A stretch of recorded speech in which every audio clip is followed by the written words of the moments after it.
sama seperti ini Voltagers. Angkat tinggi-tinggi kedua tanganmu.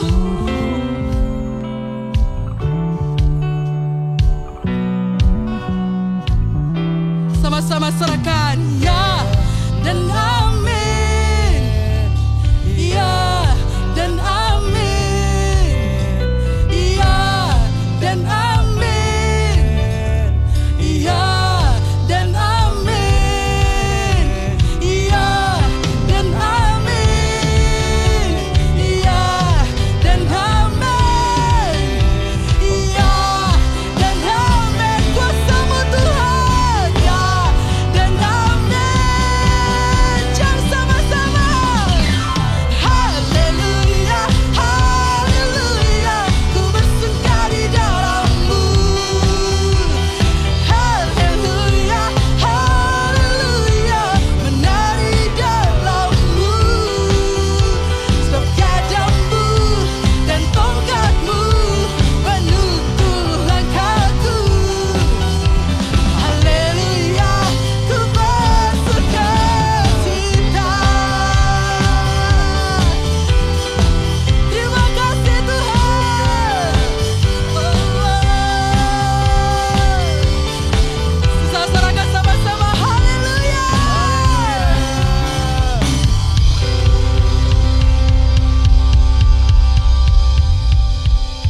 Yang luar biasa bisa sekali lagi dong. Lambaikan kedua tangannya. Yes, sama-sama sorakan Dia Raja kita.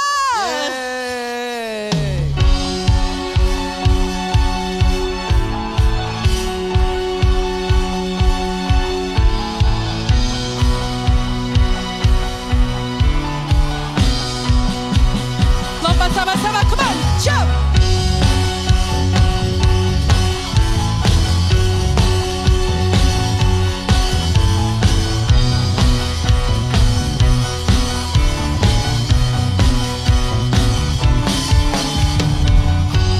Bersyukurlah kepadanya, bawalah pujian baginya, karena Dia Raja, oh, Dia yang berkasa.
posisimu yang terbaik, Voltagers.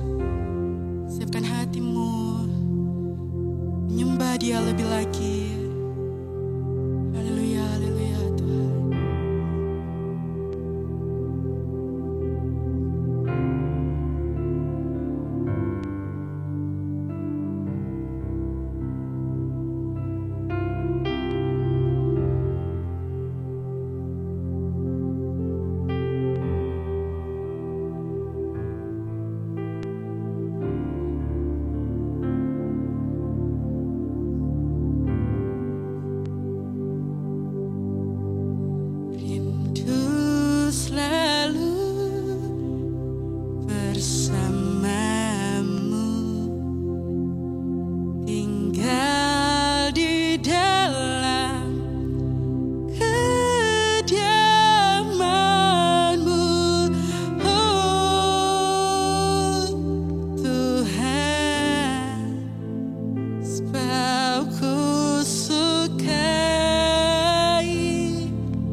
dirimu Voltagers. Menyembahmu Tuhan. Oh, we love you, Lord. Oh, we love you, Jesus. Taruh kedua tanganmu di dadamu.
baik atas setiap hidup kami, Tuhan.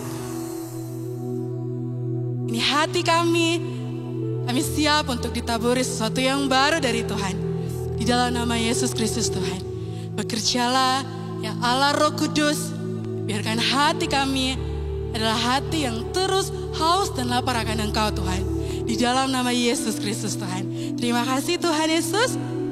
Biar telinga kami, biar hati kami ini siap mendengarkan firman-Mu. Di dalam nama Tuhan Yesus. Haleluya. Amin. Halo Voltagers. Ketika kalian tadi sudah menyembah Tuhan, memuji nama Tuhan, ini saatnya kita mendengarkan firman Tuhan sama-sama. Ya, mari kita berdoa lagi. Kita mempersiapkan hati kita. Tuhan, terima kasih untuk hari ini. Kami masih boleh ibadah Kami masih boleh ya Tuhan memuji memuliakan nama-Mu. Saat ini ya Tuhan kami mau mendengar firman-Mu. Biarlah firman yang kami dengar ya Tuhan bertumbuh dalam hati kami. Dan terus tumbuh berbuah lebat hingga dapat memberkati orang lain. Terima kasih ya Tuhan. Tuhan, berbicaralah ya Tuhan. Sembunyikan hamba di balik salib-Mu. Biarlah apa yang Voltagers dengar itu pesan dari Tuhan. Dalam nama Yesus kami berdoa dan mengucap syukur. Haleluya. Amin. Hari ini kita mau sama-sama belajar bagaimana dealing with others people. Kayaknya ada kalimat ya yang cocok untuk vlogger. Siapa di sini yang cita-citanya jadi YouTuber? Boleh angkat tangannya? Ada? Oke, ada kalimat begini. Kita nggak bisa menyenangkan hati semua netizen. Ya, kalau nanti kalian berhasil ya jadi YouTuber atau berhasil di dalam kalian nanti mau jadi cita-cita seperti apapun itu cita-citanya. Ingatlah satu hal, kita gak bisa menyenangkan hati semua orang. Alkitab katakan di Amsal 27 ayat 17. Yuk sama-sama kita baca, buka Alkitabnya. Siapkan catatannya. Biasakan ya, waktu ibadah seperti ini, kalian siapkan catatan supaya kalian gak mudah lupa. Nanti kalian bisa buka lagi, kalian bisa baca lagi, ingatkan lagi, ya. Karena firman Tuhan itu sampai selama-lamanya itu akan tetap ada. Amsal 27 ayat 17. Kali bacakan ya. Besi menajamkan besi, orang menajamkan sesamanya. Besi menajamkan besi, orang menajamkan sesamanya. Pernah nggak kalian lihat mama atau asisten rumah tangga di rumah kalian kayak gitu misalnya lagi masak, atau chef lagi masak. Waktu mau masak dia asah dulu pisaunya. Alasannya supaya apa? Benar, supaya tajam. Nah, besi ketika digesek-gesekkan dengan besi, maka itu akan lebih tajam. Alkitab katakan orang menajamkan sesamanya. Apa maksudnya ya? Orang menajamkan sesamanya. Kita hidup di dunia ini tuh gak sendiri. Kita hidup di dunia ini itu butuh bantuan orang lain. Setelah kita tumbuh, makin lama makin dewasa, makin lama makin bertumbuh, lebih banyak lagi kenal tentang dunia ini. Kalian pasti menemui banyak orang. Ya, bukan hanya mama papa, bukan hanya keluarga yang di rumah, tetapi kalian juga akan ketemu dengan orang lain yang bahkan bukan keluargamu. Betul ya? Ketika kita ketemu sama orang lain, tidak selalu kita bertemu dengan orang yang menyenangkan. Ada kalanya kita ketemu dengan orang yang mungkin buat kita, hati kita itu kesel. Hati kita itu jadi sedih, hati kita jadi bete kayak gitu ya. Jadi gak mood lagi. Tapi ini loh yang mau Alkitab bilang, orang menajamkan sesamanya. Artinya orang-orang yang kamu temui seperti itu buat kamu tuh jadi lebih mengerti. Gak ada satu manusia pun yang sempurna. Bahkan mungkin tanpa sadar dirimu sendiri atau Kak Arli sendiri juga pernah melakukannya sama orang lain. Nah, di saat itulah bagaimana kita mengatasinya. Bagaimana kita bersikap. Ya, Kak Arli ajarkan 2 prinsip ini. 2 prinsip aja. Kasih, catat aja, kasih dan penguasaan diri. Yang pertama adalah kasih, yang kedua adalah penguasaan diri. Tuhan Yesus ketika menjadi manusia, Tuhan Yesus mempraktekkan dua hal ini, kasih dan penguasaan diri. Lalu mungkin ada dari kalian tiba-tiba ingat ya, loh Kak, itu kan termasuk juga dalam buah-buah roh. Betul, betul. Yang awal disebutkan adalah kasih, dan yang terakhir disebutkan apa? Penguasaan diri. Itu Alkitab enggak secara acak atau secara iseng aja lo tulis, ada maksudnya. Kalau kita ketemu orang, kalau kita hidup di dunia ini, hendaklah hati kita, perilaku kita, sikap kita itu dipenuhi yang pertama, kasih pada siapapun. Dan ketika ketemu dengan orang yang tadi Kak Arli sampaikan mungkin mengecewakan, mungkin buat sedih, ambil prinsip yang kedua, penguasaan diri. Kuasai dirimu. Supaya apa? Supaya sukacita, damai sejahtera, kesabaran, kemurahan, kebaikan, kesetiaan, kelemah lembutan kalian juga dapat. Ingat dua hal ini ya. Kasih dan penguasaan diri. Ketika kau melihat siapapun, berbicara dengan siapapun, awalnya harus mengasihi. Dan ketika kau menghadapi sesuatu dengan seseorang, haruslah kita bisa menguasai diri.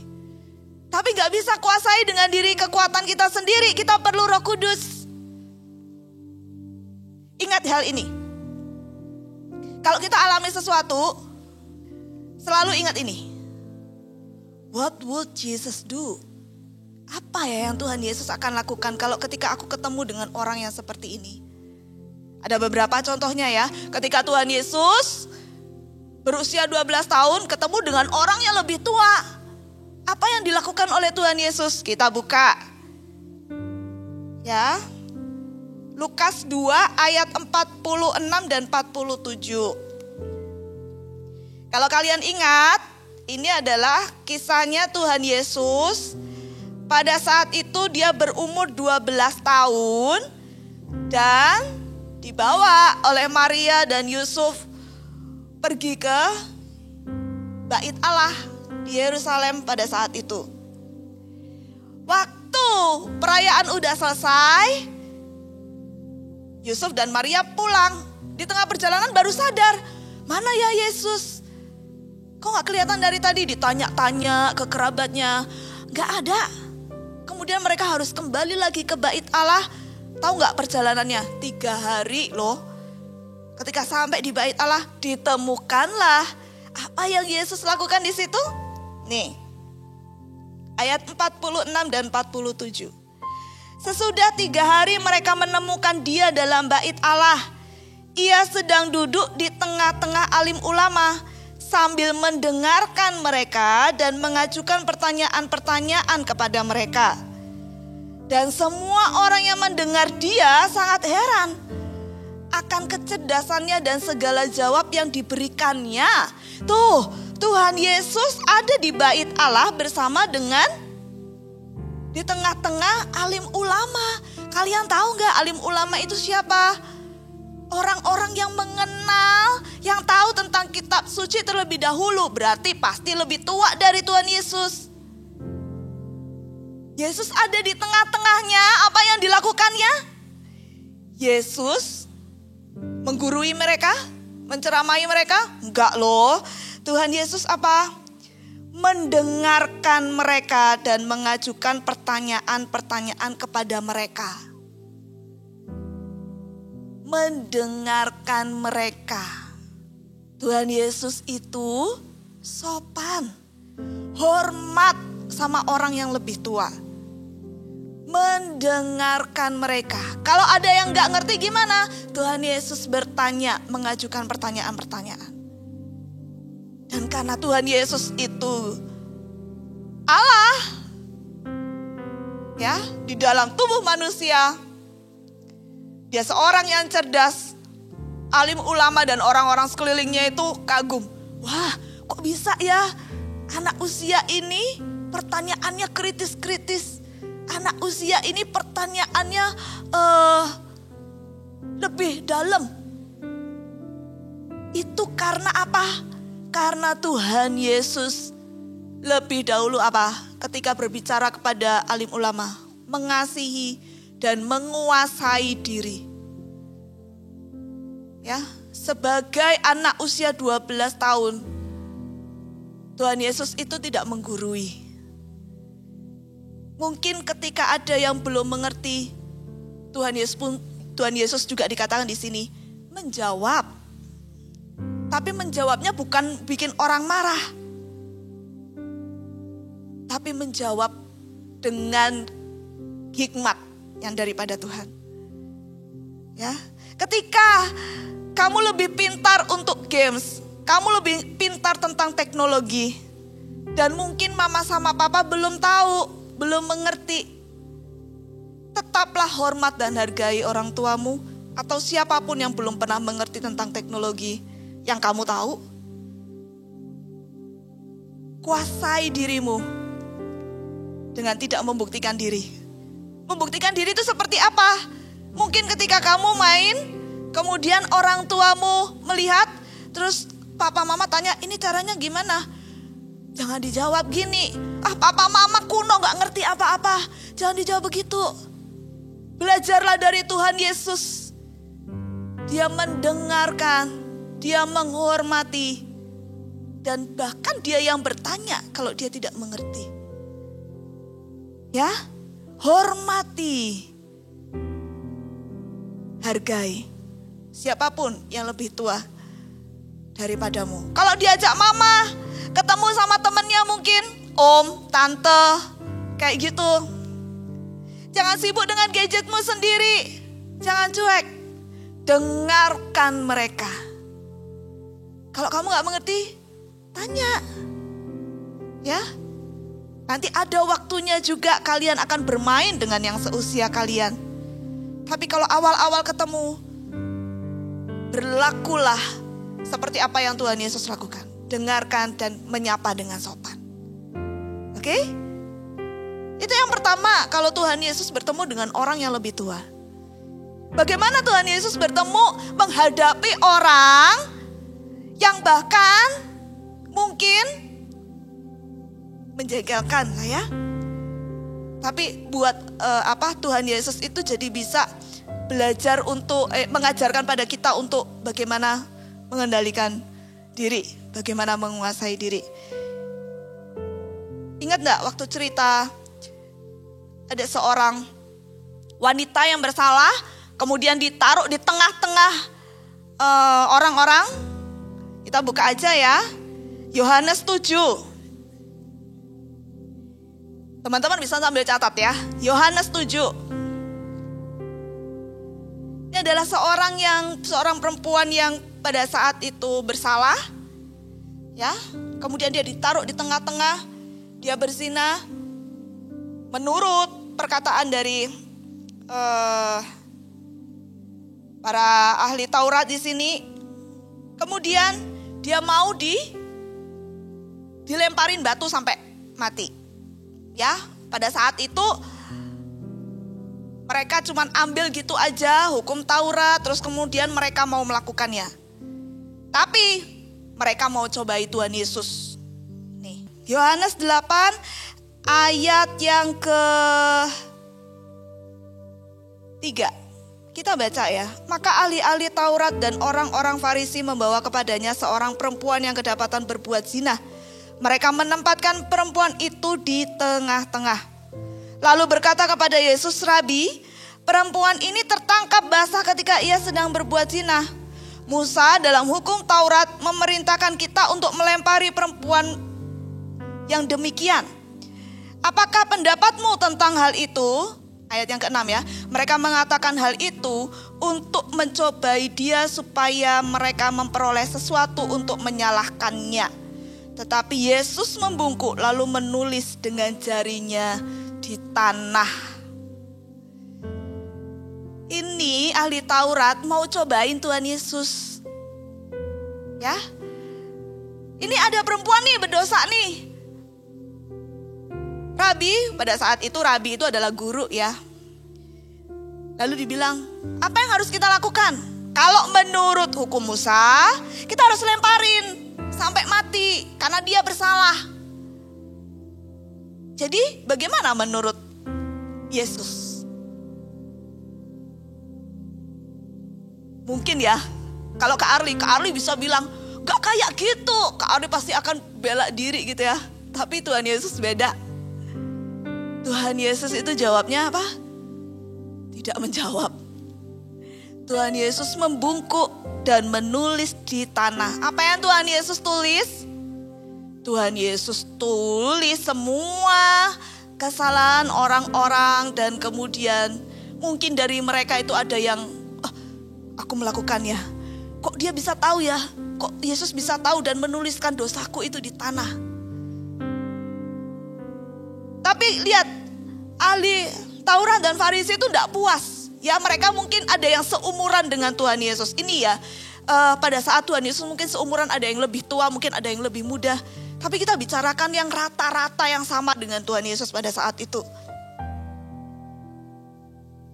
Mereka bilang begini, dan ketika mereka terus-menerus bertanya kepadanya, ia pun bangkit berdiri lalu berkata kepada mereka. Yesus bangkit berdiri dan berkata pada mereka, barang siapa di antara kamu tidak berdosa, hendaklah ia yang pertama melemparkan batu itu kepada perempuan itu. Tuhan Yesus karena didesak terus, apa? Ayo cepet, apa yang harus kita lakukan nih? Gimana nih keputusanmu nih? Kita harus apa ini? Perempuan berdosa ini. Tuhan Yesus bangkit, menatap pada mereka dan bilang, siapa yang merasa tidak berdosa di tempat ini, boleh lempari dia yang pertama kali. Tuhan Yesus bijaksana ya. Tuhan Yesus tidak langsung menyalahkan ahli Taurat. Tuhan Yesus juga nggak langsung bilang, oh ya udah dihukum aja, enggak loh. Karena bisa jadi kalau nanti Tuhan Yesus bilang, ya udah lemparin aja, maka orang sekeliling akan menjadi seperti ini, ih kok nggak ada belas kasih ya. Tapi kalau Tuhan Yesus bilang, nggak apa-apa diampuni, pasti nanti orang akan bilang gini, oh berarti nggak apa-apa dong berdosa. Pilihan yang mana dong Tuhan Yesus harus jawab? Tapi Tuhan Yesus itu Allah yang dahsyat. Tuhan Yesus bisa menjawab orang yang mau menjatuhkannya. Dengan cara apa?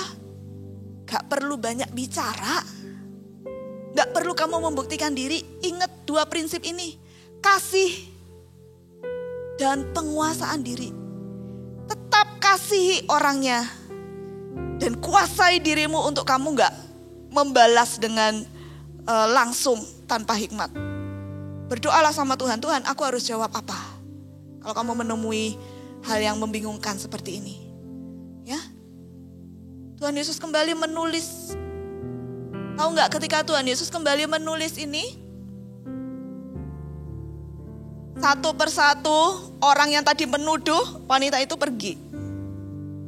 Tinggal Tuhan Yesus dan wanita ini. Tuhan Yesus bilang, hai perempuan, di mana tadi orang yang menyalahkan engkau? Dia bilang, ada yang lemparin kamu enggak? Kemudian perempuan ini bilang, enggak ada Tuhan. Ya udah, kalau gitu aku juga enggak lemparin kamu. Pergi dan jangan buat dosa lagi ya. Betapa Tuhan itu baik. Tuhan itu dahsyat. Tuhan bisa mengatasi bahkan ya sama orang yang mungkin seumuran sama Tuhan pada saat itu. Bagaimana mau jawab? Tapi Tuhan punya prinsip ini, kasih dan pengendalian diri. Terus itu sikapnya Tuhan Yesus ya. Pada saat Tuhan Yesus itu dengan orang yang lebih tua. Tadi ya umur 12 tahun. Terus pada saat Tuhan Yesus ada bersama-sama, mungkin ada di sekitarnya itu juga orang yang seumuran dengan dia. Nah, bagaimana dengan dirimu? Bagaimana dengan kita di sini?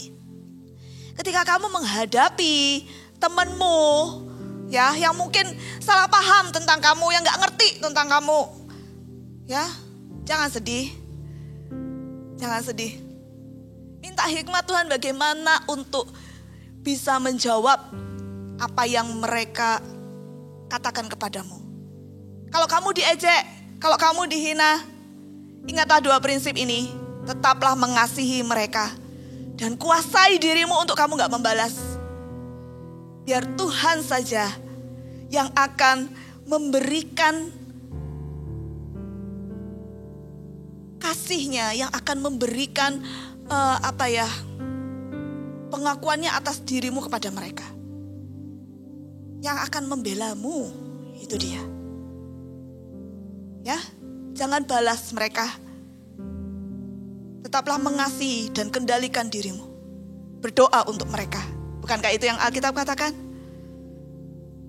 Tetaplah berdoa siapapun yang menganiaya kamu dan berbuat baik tetap sama mereka. 2 prinsip ini pegang.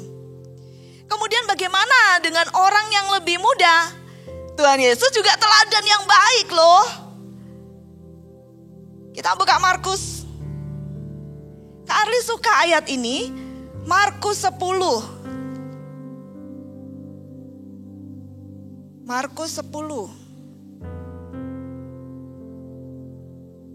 Markus 10 ayat yang ke-16. Ini adalah cerita Tuhan Yesus memberkati anak-anak ya. Waktu itu anak-anak gak boleh datang karena dianggap nanti mengganggu Tuhan Yesus. Tapi enggak loh, Tuhan Yesus gak marah loh kalau anak-anak datang. Usianya jauh di bawahnya Tuhan Yesus. Tuhan Yesus suka sama mereka ya. Ayat yang ke-16. Lalu ia memeluk anak-anak itu dan sambil meletakkan tangannya atas mereka, ia memberkati mereka. Tuh. Jadi jangan takut datang sama Tuhan. Tuhan itu mengasihi anak-anak. Kak Arli juga mau selamanya jadi anaknya Tuhan. Supaya tetap dikasihi. Supaya tetap dicintai. Ya, Tuhan memeluk anak-anak itu dan meletakkan tangannya memberkati mereka satu-satu. Itu Tuhan Yesus dengan usia yang di bawahnya. Kalau sekarang gimana Kak? Ada loh sekelilingmu yang lebih muda darimu. Mungkin adikmu. Mungkin anaknya tetangga mungkin ya. Atau sepupumu yang masih kecil. Lebih kecil daripada kamu. Apa yang kamu harus lakukan? Tetap mengasihi dan kendalikan dirimu. Kalau lagi main, kemudian adiknya tiba-tiba mau ambil, mau rampas, kasih tetap adikmu, kendalikan dirimu, jangan langsung emosi. Karena nanti bisa jadi kamu sendiri yang rugi, sedih. Kuasai dirimu sedemikian rupa. Mungkin pada saat itu gak sengaja ya ketika diambil kayak loh kok diambil. Kemudian ingatlah. Oh iya. Bagaimana kalau aku berhadapan dengan adik yang seperti ini? Oke, tenangkan dirimu. Coba lihat. Adikmu lebih muda darimu. Ingat kelucuannya apa? Ya. Lalu ketika dia lagi santai, lagi tenang, kamu bisa ajak dia ngomong baik-baik. Ya, ajarkan. Nanti kalau mau pinjem boleh, tapi harus bilang dulu sama koko atau sama cece atau sama kakak. Adikmu pasti mengerti. So how to dealing with others people? Dengan kasih dan penguasaan diri. Ya, sama-sama letakkan tanganmu di hatimu. Minta sama Tuhan, Tuhan, aku mau memiliki kasih dan pengendalian diri supaya sempurna di dalam hatiku ini kuasa-Mu. Bukan aku Tuhan yang sempurna, tetapi oleh karena Tuhan Yesus yang sempurna ada dalam diriku, aku bisa untuk melakukannya. Mari kita sama-sama katakan, ku mau seperti-Mu Yesus. Amin. Ku mau seperti-Mu Yesus. Di sempurnakan selalu dalam setiap jalanku, memuliakan namamu. Sekali lagi dengan sungguh hati katakan, ku mau seperti-Mu Yesus, disempurnakan selalu. Amin. Dalam setiap jalanku, memuliakan namamu. Bisa ikuti Kak Arni berdoa. Kak Arni nggak bisa dengar suara kalian ya, tapi kalian bisa mengikuti apa yang Kak Arni nanti juga akan doain. Taruh tanganmu di hatimu, kedua tanganmu, dan ikuti Kak Arni berdoa. Tuhan Yesus, aku mau punya hati yang penuh kasih. Aku gak bisa sendiri. Aku perlu Roh Kudus supaya aku bisa mengasihi. Tuhan, berikan juga aku kemampuan untuk mengendalikan diriku, supaya aku bisa mencerminkan kasih Tuhan bagi orang lain. Terima kasih Tuhan, di dalam nama Yesus aku percaya. Amin. Angkatlah kedua tanganmu. Terimalah berkat dari Allah Bapa, cinta kasih Tuhan Yesus, penyertaan Roh Kudus. Biarlah kasih dan pengendalian diri ada di dalam dirimu. Jadilah berkat bagi orang lain. Dalam nama Yesus. Haleluya. Amin. God bless you.